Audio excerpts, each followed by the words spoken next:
Hey guys, in this video I want to take a look at the automation and mixing of the track. There's a reason I'm combining the two of them, so let's get straight in.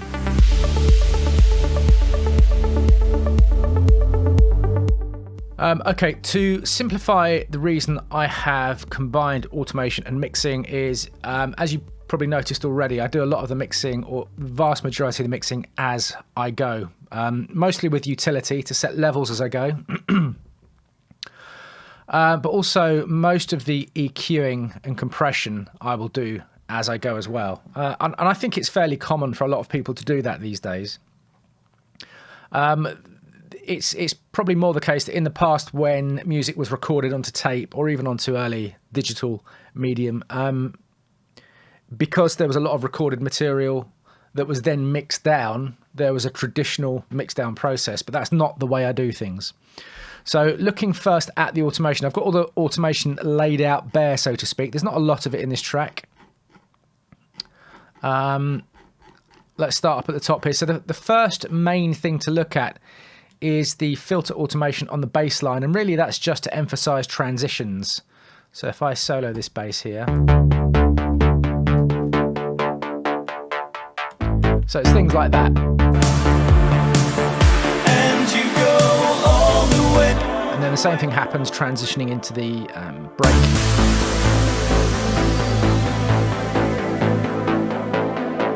That kind of thing. And then this little weird transition I made here. So the bass filter's down the other way here. So it's that kind of thing. The next major automation to look at is, well, there's some automation on these toms here. I've got the automation for the panning left and right.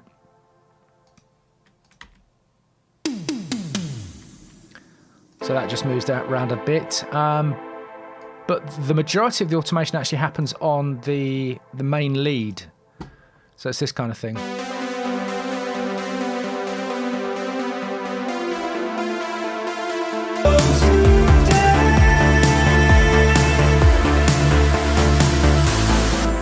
So one of the reasons is, and this is why it's kind of automation and mixing for me are kind of part of the same thing, is because I'm using the filter frequency of this lead to bring it backwards and forwards in the mix. So when the vocals occur,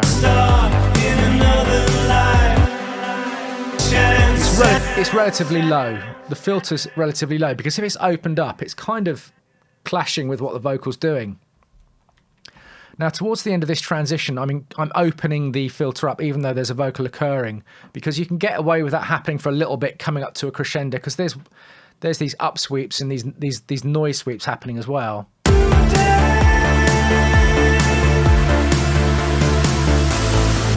the other thing as well to notice is what notes? Those ones. So that's the last kind of riff happening with this lead here.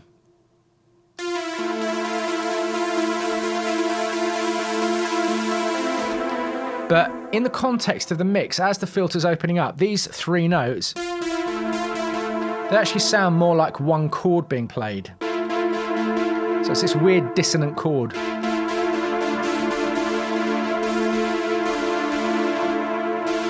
But have a listen to it in the context of the mix.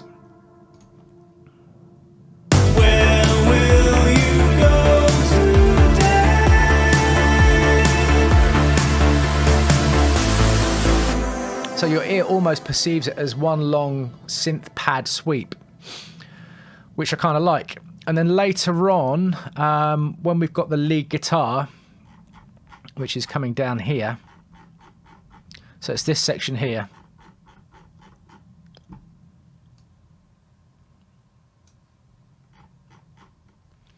Yeah, so this section here is when the lead guitar happens. You'll notice that I've closed the filter on this lead quite a lot.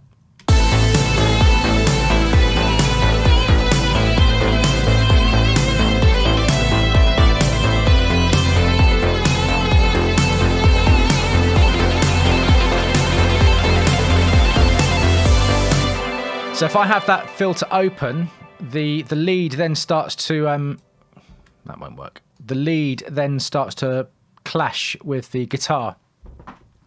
So although, yes, we're talking about automation, we are arguably talking about mixing as well. Next one down are these little break ad-libs.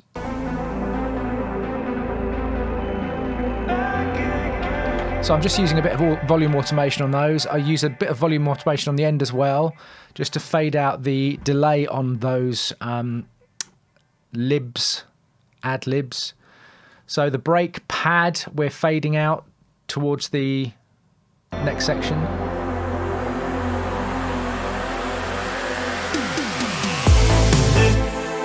This break synth, you can see I've got volume automation on that as well. So you can see there's not a huge amount of automation going on.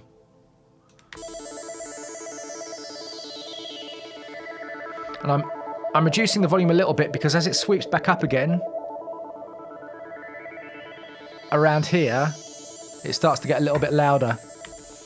A bit of volume automation on this FM uplift.